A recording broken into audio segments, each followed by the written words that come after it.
Kolkata Netaji Subhash Chandra Bose international airport দিয়ে দেশের মধ্যে অনেকবার যাতায়াত করলেও এবার পুজোয় প্রথম ইন্টারন্যাশনাল জোন দিয়ে ঢুকলাম এয়ারপোর্টে। পুজোর আবহে দারুণ সুন্দর আলোয় সাজিয়েছে দেখলাম কলকাতা এয়ারপোর্ট। ভেতরে ঢুকে চেক ইন আর ইমিগ্রেশন কমপ্লিট করে কাতার এয়ারওয়েজের দোহার ফ্লাইটের অপেক্ষায় সারা রাত জেগে বসে থাকা। একভাবে থাকতে থাকতে একটু কফির গন্ধ পেয়ে খোঁজ করতে গিয়ে দেখি 1 কাপ কফি 450 টাকা।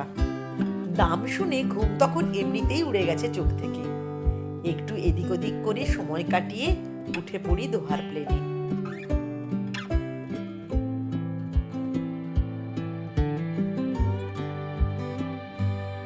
রাতের আলো ঝলমলে কলকাতাকে নিচে দেখতে দেখতে প্লেন উড়ে চলে দোহার পথে। দোহা হয়ে আমাদের এই ফ্লাইট জার্নি ছিল লন্ডন অব্দি। সবটা আছে চ্যানেলের লং ভিডিওতে। রিলেটেড ভিডিওতে দেওয়া রইল তার লিঙ্কটা।